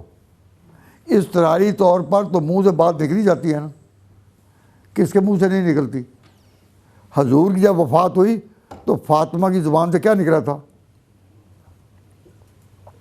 جو ہی وفات ہوئی حضرت عائشہ کی زبان سے کیا نکلا تھا؟ حضرت فاطمہ نے جب کہا تھا صبت علیہ مصائب لو انہا، صبت علیہ مصائب، مجھ پر اتنے مصائب آ گرے، آ پڑے، لو انہا، اگر یہ مصائب دنوں پر ڈال دیے جائیں، سرنا لیا تو وہ بھی راتیں ہو جائیں۔ اگر وہ مصائب دنوں پر ڈال دیے جاتے تو دن بھی راتوں میں تبدیل ہو جائے۔ لیکن یہ ان کے ہاں اختیاری طور پر نہیں، اضطراری طور پر یہ بات نکلی، اور انفرادی طور پر نکلی، اجتماعی طور پر نہیں نکلی۔ تو جنہوں نے پوچھا کہ آپ کے اہل سنت عقیدے کے مطابق سوگ یا ماتم کس طرح سے ہے؟ میں نے کہا ماتم اگر اضطراری ہو، اختیاری نہ ہو، نمبر 2 انفرادی ہو، اجتماعی نہ ہو، نمبر 3 دن کے اندر ہو، 3 دن سے باہر نہ ہو، تو ہمارے ہاں یہ ناجائز نہیں، رخصت ہے، اجازت ہے۔ اسلام دین فطرت ہے، اور فطرت کے آداب جو ہیں وہ تو اس میں آتے ہیں نا، کہ انفرادی ہو، اضطراری ہو، اور 3 دن کے اندر ہو۔ لیکن 3 دن کے باہر کا یہ نہیں ہے۔ وہ ایک انگریز جب ہندوستان پر انگریزوں کی حکومت تھی تو ایک انگریز آ گیا ہندوستان میں، اور اتفاق یہ کہ آج کی تاریخ 10 محرم کی، 10 محرم کی، اور وہ آ گیا لکھنؤ میں۔ تو لکھنؤ میں دیکھا کہ لوگ جمع ہیں اور رو رہے ہیں اور بڑا ہائے ہو رہا ہے۔ تو انگریز گھبرا گیا، کہہ رہے کیا ہوا، یہ کون رو رہے ہیں؟ تو کسی نے اسے کان میں کہا کہ پیغمبر اسلام کا نواسہ مارا گیا۔ وہ انگریز حیران کہ پیغمبر تو اس دور میں ہوئے، اب یہ نواسہ یہاں کیسے مارا گیا؟ اس نے کہا وہی جو پیغمبر جس کا نام حضور کا نام لے کر وہ جو یہ ان کا نواسہ، یہ تو فوراً کہنے لگا کہ یہ عرب کا ڈاک کا نام بڑے خراب ہے، یہاں اب اطلاع پہنچی ہے اتنی صدیوں کے بعد، ڈاک کا نام ہی بڑا خراب ہے۔ اب وہ انگریز کا ذہن تصور ہی نہیں کر سکتا تھا کہ اتنے سالوں کے بعد وہ کیفیت ہو کہ جو بر وقت وفات پر صدمے پر ہوتی ہے. تبھی تو اس نے کہا نا کہ یہاں اب خبر پہنچی ہے ڈاک کا نظام بڑا خراب ہے. تو میں یہ کہہ رہا ہوں کہ اسلام دین فطرت ہے، اور فطرت اس چیز کو نہیں روکتا کہ جو بے اختیاری میں ہو. یہاں تک کہ پھر ان کو یعنی حضرت حسین نے مقام غیرت میں تھے تو انہوں نے کہا میں اس کو اپنے مقام کے خلاف سمجھتا ہوں کہ ابن زیاد کے پاس میں گرفتار ہو کر جاؤں اور اس کے ہاتھ پر میں بیعت کروں. میں نے جو بات کی ہے آپ کے سامنے کر دی ہے. تو پھر اب میں اتمام میں حجت کرنا چاہتا ہوں کہ جس پر قیامت کے دن میں کھڑا ہوں گا اور مظلوم کی آواز ہوگی. بتر سزا ہے مظلومہ کہ ہنگامے دعا کردن. بتر سزا ہے مظلومہ، مظلوموں کی آہوں سے بچو. بتر سزا ہے مظلومہ کہ ہنگامے دعا کردن، کہ جب مظلوم ہاتھ اٹھاتا ہے اجابت از در حق بہر استقبال میں آئے. جس طرح کوئی استقبال کے لیے آتا ہے خدا کی رحمت پھر استقبال کرتے ہوئے اس کی دعا کو قبول کرتے ہیں. بطرز آہ مظلومہ کہ ہنگامے دعا کردن. تو میں اس کے پاس نہیں جاؤں گا، لیکن میں اب اتمام حجت کرتا ہوں. تو یہ وہ خطبہ جو حضرت حسین نے کربلا میں آخری دیا، اس کے بعد جامع شہادت. ان کا جو مجھے نہیں جانتا وہ جان لے کہ میں پیغمبر اسلام کا نواسا ہوں. مطلب یہ تھا کہ جس کا تم کلمہ پڑھتے ہو اور تمہاری اذانوں میں جس کا نام گونجتا ہے میں اس کا نواسا ہوں. میں علی کا بیٹا ہوں، میں حضرت حسن کا بھائی ہوں، میں جعفر کا جو حضرت علی کے بڑے بھائی تھے کہ میں جعفر کا بھتیجا ہوں، میں فاطمہ کی گود کا پروردہ ہوں، اور میں نے اب تک اپنے ہاتھ سے کسی کو مارا نہیں میرے ذمے کوئی خون دینا ہو. میں نے اب تک زبان سے کوئی ایسا وعدہ نہیں کیا جس کو میں پورا نہ کر سکوں اور میری زبان پکڑی جا سکے. میں اس کے علاوہ کہتا ہوں کہ میرے نانا کے الفاظ، نانا کی زبان سے سننے والے کئی صحابی اب بھی تم میں زندہ موجود ہیں جنہوں نے پیغمبر کی زبان سے سنا کہ حسن اور حسین جنت کے جوانوں کے سردار ہوں گے. جنت میں جو بڑی عمر کے لوگ گئے ان کے سردار تو ابو بکر عمر ہوں گے، وہ اور مسئلہ ہے. لیکن جو دنیا میں جوانی میں گئے اگرچہ حضرت حسن اور حسین جوانی میں نہیں تھے، لیکن اللہ تعالیٰ جنت میں سب کو بڑھاپے سے نکال کر جوانی میں داخل کرے گا. تو یہ جوانوں کے سردار تم میں ایسے بھی لوگ ہوں گے جنہوں نے پیغمبر کی زبان سنا ہوگا، تو میں وہی ہوں. میں نے کوئی ایسا کام نہیں کیا جس کی وجہ سے تم مجھ پر تلوار اٹھاؤ. میں نے کوئی ایسا کام نہیں کیا. اور یہ میں حجت جو ہے اسی دن جو دن آنے والا ہے، مطلب یہ وَلِمَنْ خَافَ مَقَامَ رَبِّ جَنَّتَانِ، اس وقت سے ڈرو جب وَلِمَنْ خَافَ مَقَامَ رَبِّ، ہر کسی کو ڈرو کہ ایک دن کھڑے ہونا ہے. آپ نماز ختم کس پر کرتے ہیں؟ جب نماز ختم ہوتی ہے نا، یوم یقوم الحساب، السلام علیکم ورحمۃ اللہ وسلم. تو یوم یقوم الحساب کا معنی ہے کہ جس وقت حساب کی گھڑی ہوگی، جس وقت حساب کی گھڑی ہوگی اس وقت کا جو ہے نا محاسبہ. وَلِمَنْ خَافَ مَقَامَ رَبِّ، جو شخص اس دنیا میں ڈر گیا اس وقت سے. دنیا میں کتنے ظلم ہوتے، دنیا میں ہر طرف ہے گو ظلم کے اندھیرے، لیکن کبھی تو ہوں گے انصاف کے سویرے. ہر طرف دنیا میں ظلم ہی ظلم، لیکن کبھی تو ہوں گے انصاف کے سویرے. تو انصاف کی صبح تو آنے والی ہے. وَلِمَنْ خَافَ مَقَامَ، تو اس دن کا ڈرنا، ہر نماز ختم ہوتی ہے یوم یقوم الحساب، اس دن آنے والا ہے. تو حسین نے جو خطبہ دیا اس سے مقام حسین کا پتہ چلتا ہے. پھر 10 محرم کو حضرت حسین نے اس وقت مقام غیرت میں تھے کہ میں نے بزدل کی موت نہیں مرنا. تو انہوں نے پہلے کبھی کسی کو قتل نہیں کیا، لیکن اب جو سامنے آیا، جس کو بھی شمر وغیرہ نے آگے کیا، انہوں نے طے کیا. پھر اسی بدبخت نے، شمر نے ان کا گلا کاٹا یہاں تک. اب حضرت حسین نے پہلے اس وقت اپنی تقریر سے پہلے کہہ دیا تھا اپنے ساتھیوں کو، ابھی 10 تاریخ رات کے وقت، 10 تاریخ ابھی صبح ہونی تھی، انہوں نے کہا دشمن میرے خون کے پیاسے ہیں. اے حاضرین، اے میرے کربلا کے ساتھیوں، رات کا اندھیرا ہے، میری طرف سے سب کو اجازت ہے کہ جو جانا چاہتا ہے جائے، اس کو کوئی بھی نہیں روکے گا، رستوں میں کوئی بھی نہیں مارے گا. کیوں؟ دشمنی میرے ساتھ ہے، تمہارے ساتھ نہیں. تو میں تمہیں موقع دے دوں، تم یہ نہ سمجھو کہ میں تمہارے نقصان سوچوں. ان کو عداوت تو میرے ساتھ ہے، شخصیت تو میری سامنے ہے، تو تم جانا چاہتے ہو جا رہو. لیکن کنبے والے سب نے کہا کہ نہیں، ہم نہیں جائیں گے. لیکن انہوں نے اجازت دے دی کہ رات کے میں کسی کو جاتے بھی نہ دیکھوں، اور جاتے ہوئے کوئی میرے ساتھ مساوہ کرنے بھی نہ آئے، کہ زندگی کی آخری ملاقات ہوگی. پھر ہم اللہ کے ہاں جب کھڑے ہوں گے تو ظالم و مظلوم ایک دوسرے کے ساتھ سامنے ہوں گے، سب چلو. لیکن کوئی نہ گیا. تو حضرت حسین وہی کربلا میں شہید ہوئے.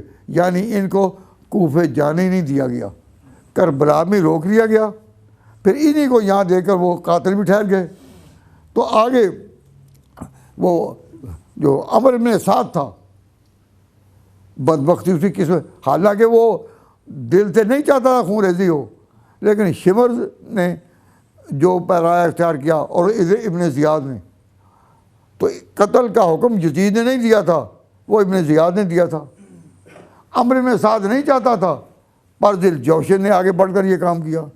تو پھر جب یہ واقعہ ہو چکا، پھر ان کو کوفہ جانے کی اجازت مل گئی. قافلے کو چند خواتین تھیں، اور مردوں میں حضرت حسین کے بیٹے زین العابدین ہی تھے، باقی ایک ایک کر کے شہید ہوئے. اور جب یہ اجڑا ہوا قافلہ کوفہ میں گیا، تو اب کوفہ تو ایک شہر تھا، تو کوفہ کے مرد بازار میں سارے افسوس کے ساتھ، کیوں؟ یہ حضرت علی کی شہادت کے بعد یہ حضرت حسین اور حسن نکلے تھے نا کوفہ سے، تو اس وقت کے سارے ساتھی بھی جمع ہو گئے کہ آج جو نشانی آخری تھی علی کی،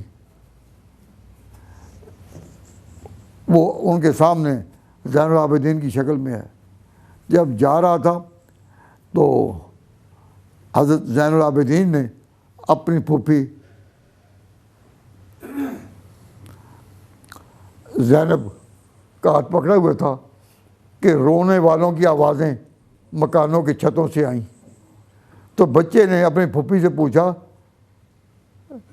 کہ اماں جی یہ رو کیوں رہے ہیں؟ تو ساتھ سوال کیا. علامہ طبرسی نے کتاب الاحتجاج میں یہ الفاظ نقل کیے ہیں کہ زین العابدین نے کہا انا ہاؤلاء یبکون علینا، یہ جو ہم پر رو رہے ہیں کوفے میں ہا ہو رہی ہے، تو اے میری پھوپھی مجھے تو بتاؤ، اگر یہ رو رہے ہیں تو مجھے بتاؤ فمن قتلنا غیرہم، ان کے سوا میں مارا کس نے ہے؟ مطلب یہ تھا اگر حکومت پہل کرتی تو یزید چل کر مدینے آتا یا ابن زیاد چل کر مدینے آتا، مار دیتا. مارا کہ انہوں نے کہ کوفے والوں خط لکھے، حضرت حسین کو یہاں بلایا، ان کے ساتھ وفاق عہد باندھے، اور حضرت حسین کربلا میں خط بتار کھول کھول کہہ رہے تھے او کوفے والو، کیا تم نے یہ خط نہیں لکھے؟ تو زین العابدین نے اور زینب نے یہ ساری ذمہ داری ڈالی ہے کہ قاتلان حسین کہاں ہیں، ان کو تلاش کرنا ہے تو عراق میں جاؤ، عراق کی گلیاں تمہیں بتائیں گی، ان عورتوں کا رونا بتائے گا کہ حسین کے قتل کے ذمہ دار کون ہیں. تو حضرت زین العابدین کے الفاظ ان ہؤلاء یبکون علینا، اب تو یہ ہم پر رو رہے ہیں، لیکن بتاؤ من قتلنا غیرہم، ہمیں مارنے والا اور کون ہے ان کے ساتھ؟ تو جب زین العابدین نے یہ الفاظ کہے تو پھر زینب بھی بے اختیار ہو گئی، بے اختیار ہو گئی۔ تب سوۃ لکم، اے کوفہ والو تمہاری بربادی ہو، ما لکم قتلتم حسینا، اور تم نے حسین کو تم ہی نے تو قتل کیا، اور وانتہبتم اموالہ، اس کے اموال لوٹے، وورثتم، اور وہ وارث بھی تم ہی ہو گئے۔ نہیں سمجھے کہ اب وارث کیا ہوتے ہیں؟ وارث جو مظلوم کی حمایت میں صدا لگاتے ہیں کہ قتل بھی تمہیں نہیں کیا اور وارث بھی تم ہی، اب دنیا کو تم ہی بتا رہے ہو کہ ہم حسین کے ہیں۔ وہ اللہ کے بندو تمہارے سوا اور کہا اے اہل کوفہ سوۃ لکم ما لکم قتلتم حسینا وانتہبتم اموالہ وورثتم۔ حضرت زینب نے جو الفاظ کہے ان سے تو یہ ایک عجیب منظر تھا۔ کوفہ والے اتنے سخت دل نہیں تھے، ان کے جو لوگ خط بھیج کر بلانے والے تھے انہوں نے بدعہدی کی، لیکن اب جب انجام دیکھ لیا کہ یہ آئے تھے تو 72 تھے، اب جا رہے ہیں تو چند، اور بیمار کربلا ساتھ ساتھ جا رہا ہے پھوپھی کے ہاتھ کو پکڑے ہوئے، اور ان کا رخ جو تھا، ان کا رخ اب ہوا شام کی طرف، کہ اگر مدینہ جائیں گے تو شام سے ہو کر، کیونکہ شام والی عورتیں یزید کے گھر اور یہ سب ایک دوسرے کے رشتہ دار تھے۔ تو جب یہ پہنچے اور پتہ چلا تو پھر آہوزاری ہونے لگی یزید کے گھر میں۔ وہ عورتیں روتی ہوئی جب ان عورتوں کو ملی تو خون حسین نے خود اپنی شان اسی وقت بتا دی کہ یہ مظلوم ہے۔ اب اپنے پرائے سارے دشمن بھی تھے وہ سارے، ان کے گھروں میں بھی آنسو بہائے جا رہے ہیں۔ تو اگر تاریخ کا تجزیہ کیا جائے، تاریخ کا تجزیہ کی جائے تو سب سے زیادہ ذمہ داری ان پر ہے، کن پر؟ اہل کوفہ پر۔ حتیٰ کہ اس قافلے کے جانے کے بعد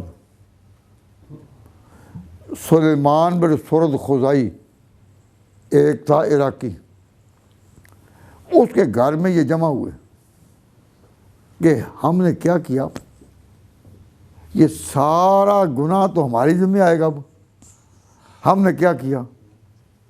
تو پھر سلیمان بن سرد خزائی کے مکان پر جب میٹنگ ہوئی تو یہ ہے اعتراف گناہ، ہم سے بڑی غلطی ہوئی۔ تو جب غلطی ہو جائے تو پھر کیا ہے؟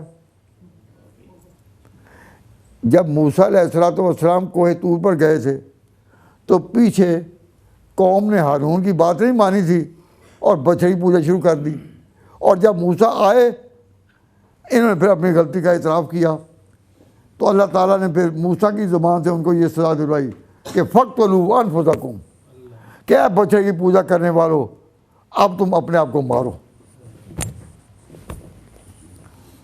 تو سلیمان بن سرد خزائی کے مکان پر یہ آیت پڑھی گئی کہ اس وقت یہ سزا تھی۔ پھر سلیمان بن سرد خزائی سے کے مکان سے جب یہ نکلے ہیں نا ماتم کرتے ہوئے، تو وہی کہ یہ جو ہم جرم کر بیٹھے ہیں، اپنے جرم کی سزا میں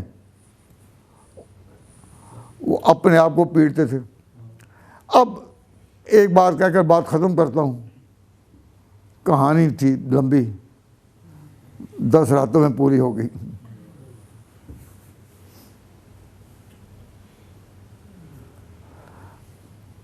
کہ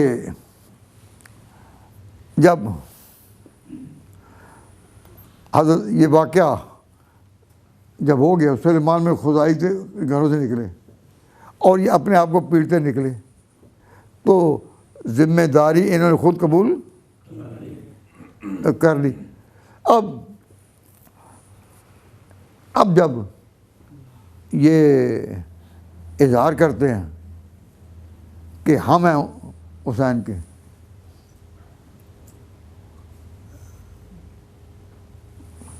اب یہ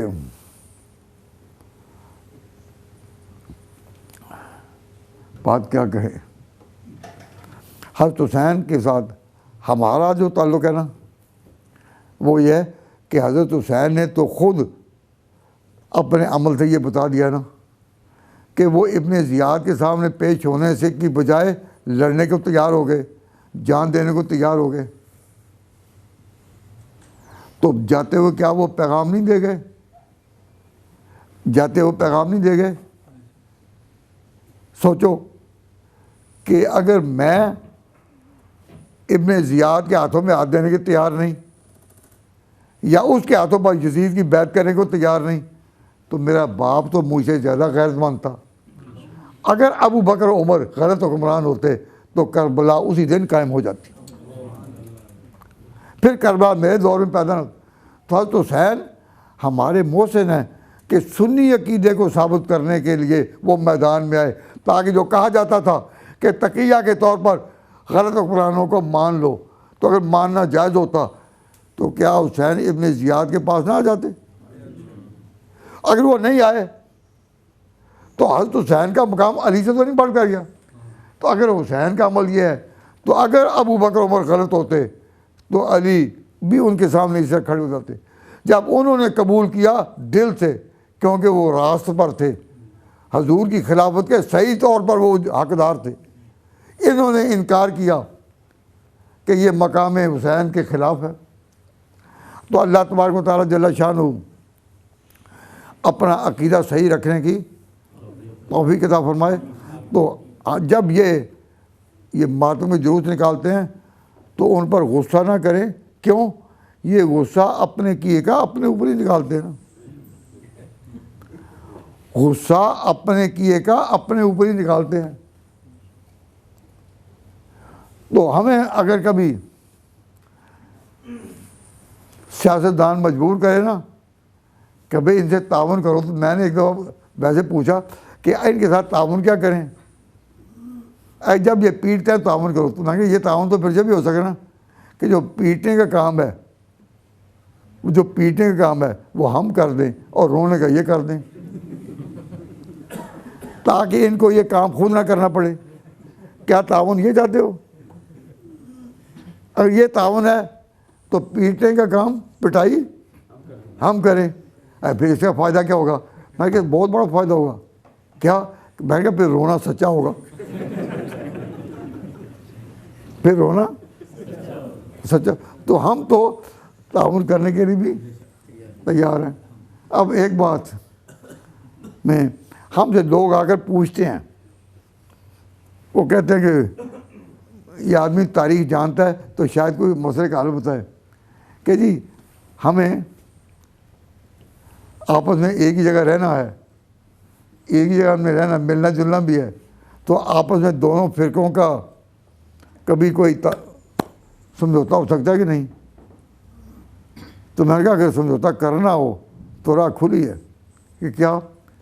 کہ ہمارا دونوں کا اتفاق ہے، ہمارا دونوں کا اتفاق ہے کہ قرب قیامت میں امام مہدی پیدا ہوں گے یا نکلیں گے، جو بھی کہو، امام مہدی.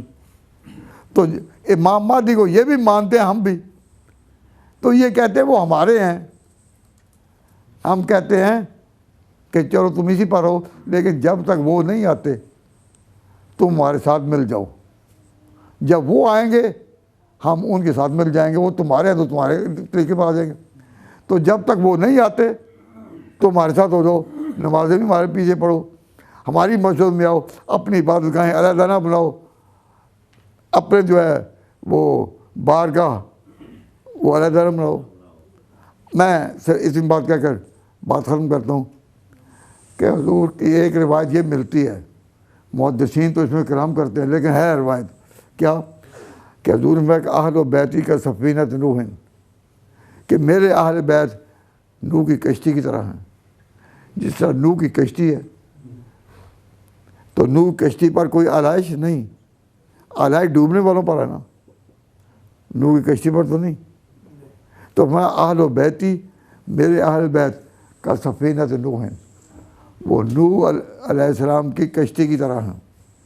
مرکبہا نجا, جو اس کشتی میں بیٹھے گا بچ جائے گا, جو اس کشتی سے ہٹے گا, جو اس کشتی سے ہٹے گا, نوح کا بیٹا بھی ہو تو ڈوبے گا.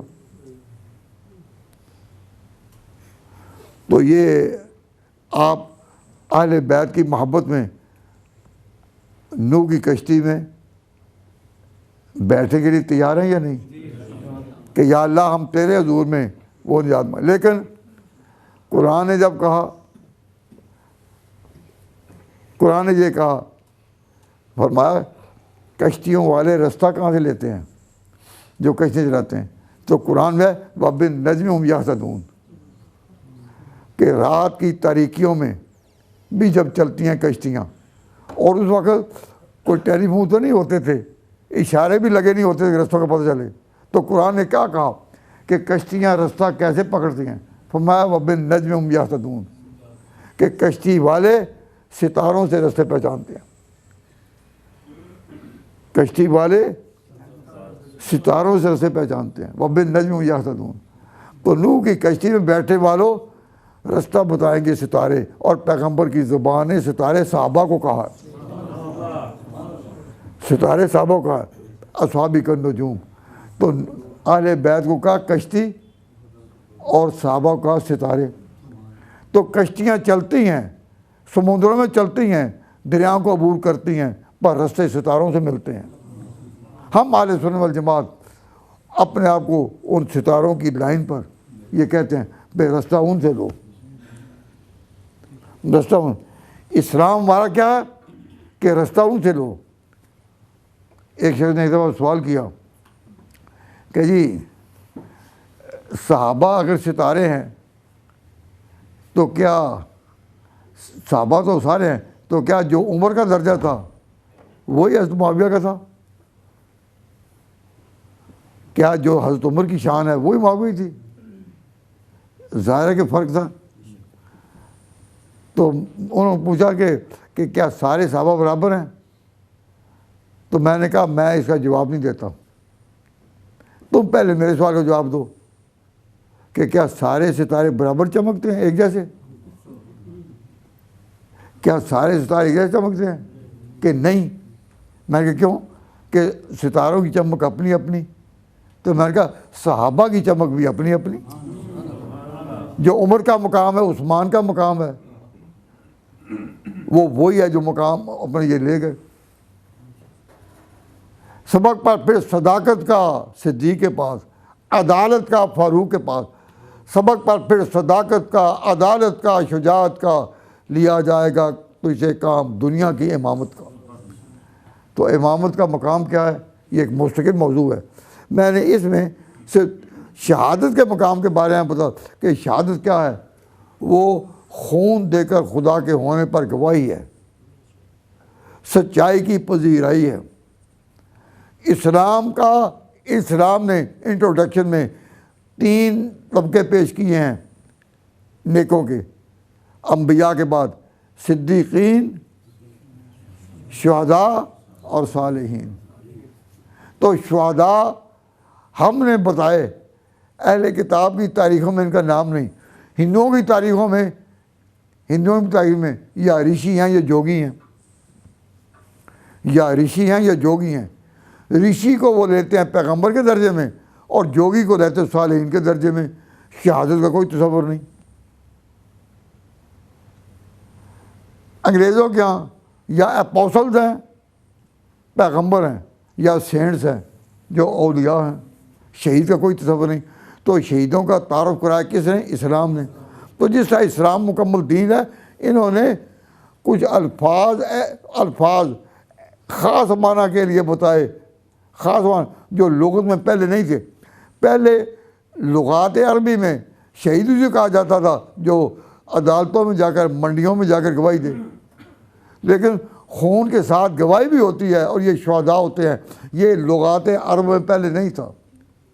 قرآن نے جن لفظوں کو خاص معنی پہنائے, قرآن نے جو شہداء خاص معنی بتایا, اولئک هم الصدیقون والشہداء, یہ لغت عرب میں پہلے نہیں. اسلام نے لغت میں جو بات داخل کیے اس کے پیچھے اسلامی رموز کار فرما. قرآن کا احسان ہے کہ اس نے زبان بھی دے دی نہیں کہ کوئی لفظ کے معنی میں آتا ہے. تاہم میں اس بات پر بات ختم کر کے دعا نہیں کرتا. میرا دل کہہ رہا ہے کہ آج آپ دعا کریں ساری مل کر. کس طرح کہ سارے حضرات الحمد شریف بھی پڑھیں, قل اللہ بھی پڑھیں, اور ایک آپ دروش بھی پڑھیں, اور تمام شہدائے کربلا کو اس کا ثواب پہنچائیں.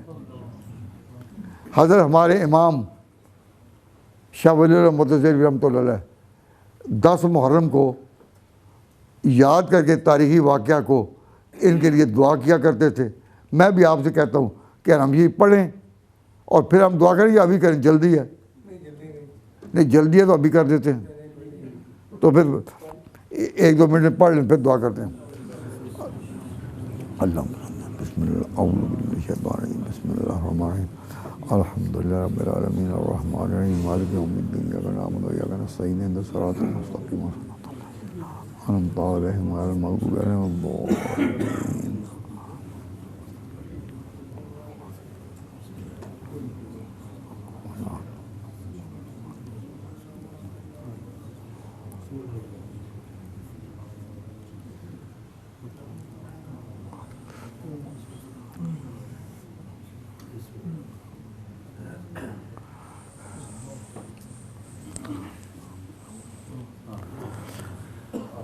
ربنا تقبل منا انک انت السمیع العلیم وتب علینا انک انت التواب الرحیم. اے غنی مطلقی تو ذوالجلال, اے غنی مطلقی تو ذوالجلال, من فقیر مطلقم بے کی لوکال, تو کریمی من گدائے مطلقم, تو کریمی من گدائے مطلقم, تو عزیزی من ذلیل مطلقم, ذات پاکت منبع جود و نوال, مند سر تاپا شدہ نقش سوال. اے اللہ تیرے دربار میں یہ مسلمان اہل سنت والجماعت عقیدے کے جو زندہ تشریف فرما ہیں, ان کی زندگیوں میں شہداء کی ان قربانیوں کی برکتیں اتار دے. یا اللہ تیرے حضور ہاتھ اٹھائے ہوئے ہیں, تو غنی ہے مطلقی اے ذوالجلال, اے ذوالجلال تو جو چاہے کرے. یا اللہ ہم شہدائے کربلا کی عقیدت میں اپنے دلوں کو تیرے حضور جھکا رہے ہیں, اور جو ہم نے اس وقت کلام پڑھا اس کا ثواب تیرے حضور پیش کر رہے ہیں. یا اللہ اس محنت کو اور 10 دن جو ان کا ذکر ہوتا رہا, یا اللہ ہماری اس کوشش کو عمل مبرور بنا, عمل مبرور بنا, اس کو بر ہونے کی شان عطا فرما, اور اس کا ثواب شہدائے کربلا کو, علی اکبر اور علی اصغر کو, حضرت حسین کے بھائی جو بھی ان کے ساتھ شہید ہوئے, اور پھر سید الشہداء مطلقاً تو حضرت حمزہ تھے, لیکن سید شہدائے کربلا کے تمام شہیدوں کا سردار تو حسین ہے. یا اللہ ان کے درجات بلند فرما, اور جب قیامت کے دن اس پر شہادت گزرے کہ کون ان شہیدوں کو ماننے والے اور ان کی تائید میں ہاتھ اٹھانے والے تھے, ہماری اس حقیر شہادت کو بھی ان کی شہادت میں شامل کر رہے, ہماری اس قلبی گواہی کو, زبان کی گواہی کو بھی اس میں شمار کر لے. ربنا تقبل منا انک انت السمیع العلیم, ربنا انک انت السمیع العلیم. اللہم صلی علی محمد وعلی آل محمد کلما ذکرہ الذاکرون وغفر ذکر الغافلون.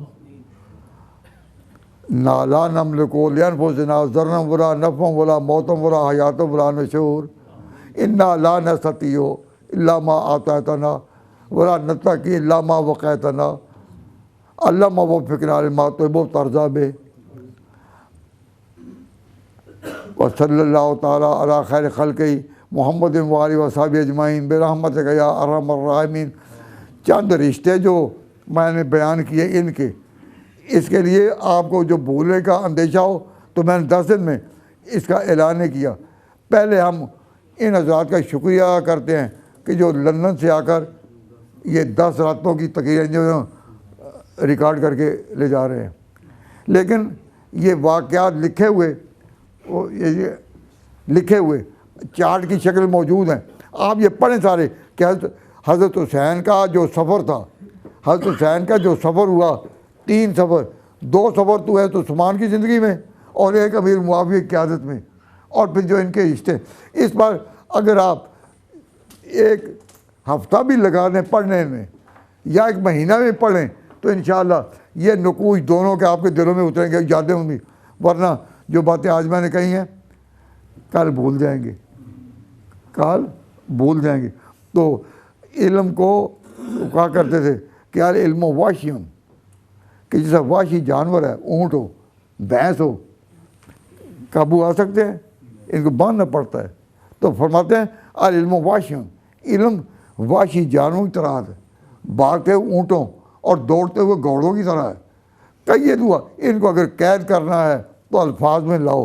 تو میں نے جو باتیں کہیں اس پر ہم نے پاکستان میں، ہندوستان میں جو محنت کی تو ہم نے وہ نقوش لکھ دیے، حوالوں ہر ایک چیز، لیکن پڑھنے کے لیے سعادت انہیں کو ملے گی جو اس پر کچھ محنت کریں، صرف رکھنے کی چیز نہیں، اس پر کچھ محنت کریں اور پڑھیں، بلکہ کسی استاد سے پڑھیں، کسی استاد، اور 6 دنوں میں 1 ہفتے میں یہ پڑھ سکتے ہیں، جو 1 ہفتے میں نہ پڑھیں مہینے پڑھ سکتے ہیں۔ تو ہم نے یہ آپ کو بھی یہ موقع دیا، ربنا تقبل منا انک انت السمیع العلیم وتب علینا انک انت التواب الرحیم۔ جن حضرات نے ابھی تک یہ نہ لیے ہوں وہ دونوں کو یا ایک کو خریدیں اور کہیں کہ یہ سال کا تحفہ صحیح۔